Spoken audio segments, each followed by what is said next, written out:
All right, get ready for a wild story about digital security.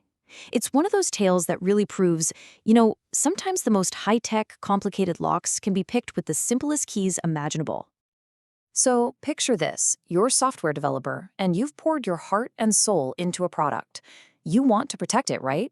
So you go out and spend over $250 on what you think is a top-of-the-line digital protection system. And this thing isn't just a simple lock. Oh, no. It's a digital fortress. It promises the whole shebang. RSA crypto, hardware-bound licensing, anti-debugging tech. I mean, look at this list. All this fancy, military-grade stuff designed to stop pirates cold. Now hold on. What if I told you that this entire, expensive, high-tech fortress was completely brought to its knees by this? A simple command. A command that's been kicking around since the 1980s. Seriously. Sounds kind of impossible, doesn't it?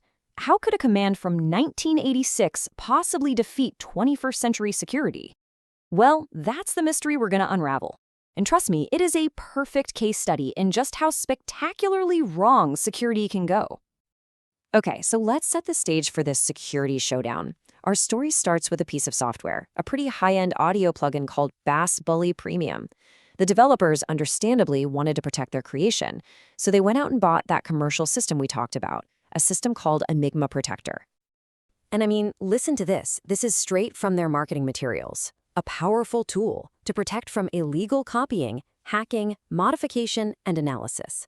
Sounds pretty bulletproof, right? So the challenge was set. Could a security researcher find a crack in this supposedly impenetrable armor? All right, time to follow the digital trail. The very first step in any investigation like this is something called static analysis. It's basically like examining a crime scene without touching anything. You're just looking at the file, not running it. So let's see what the first clues turned up. Right away, just by searching the installer's code for plain old text, the investigator got a huge hit. Boom. The name Enigma Protector pops up multiple times. Okay, so now we know for sure what we're up against. And that led to another really key discovery. The installer itself, it never called out to the internet, not once. Now, why does that matter? It means all the security checks, everything, was happening right there on the user's computer. And that little detail, well, that makes an attack at least theoretically possible. So let's take a closer look inside the security system. What exactly is supposed to make Enigma protectors so tough? Well, the thing is, it's not just one lock. It's a whole series of traps and defenses, all designed to work together. You've got RSA signatures to make sure the license key is legit. You've got hardware ID binding to lock that key to one specific computer. And then you've got anti-debugging and code virtualization, which are fancy ways of saying it's designed to be an absolute nightmare for anyone trying to peek under the hood and see how it works. And this hardware ID binding, it's actually a pretty solid idea. It creates this unique digital fingerprint of your computer, your CPU, your hard drive, all that stuff. And it locks the software to that fingerprint. So if you try to copy the license key to your friend's computer, it's not going to work. The fingerprints won't match, and the software just refuses to run. So at this point, our researcher is gearing up for a long, tough fight.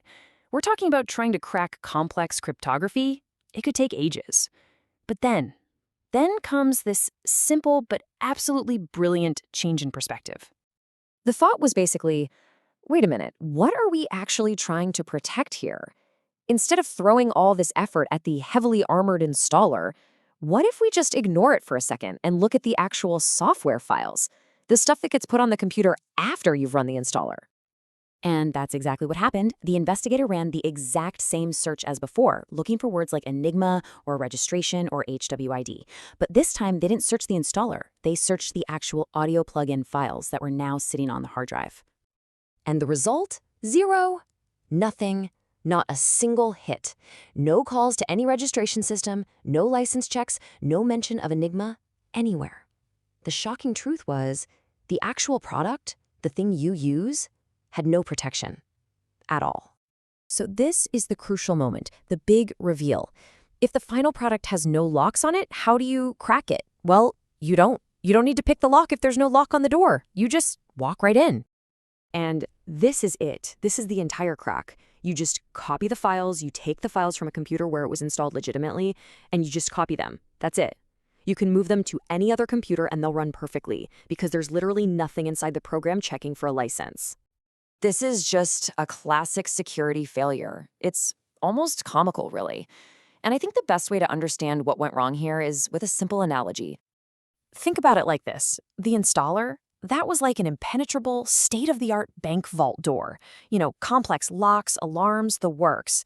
That was the Enigma protector. But the actual software, the payload, well, that vault door was just attached to a flimsy canvas tent. The developers spent all their time and money fortifying the door, but completely forgot to build any walls. So, for any developers out there, the lesson here is absolutely critical. You have to protect the payload, the thing people are actually using, not just the installer. A security tool is only as good as how you implement it. You gotta ask yourself, what happens after the installation is finished? The most expensive security system in the world is totally worthless if it's pointed at the wrong target. And really for everyone, this is such a great reminder of a few things. First, complexity does not equal security. Just because something looks fancy and complicated doesn't mean it's safe. You should always question your assumptions. And remember that a chain is only as strong as its weakest link. I mean, this quote just says it all, doesn't it? $200 protection defeated by a command that shipped with DOS 3.2 in 1986. It perfectly captures the absurdity and the lesson of this whole crazy story. And it leaves you with a really fascinating question, right? How many other digital vaults out there in our lives are really just fancy doors attached to flimsy tents? This story isn't just about one piece of software. It's a reminder to always look beyond the surface and ask if the security we rely on every day is actually protecting the thing that truly matters.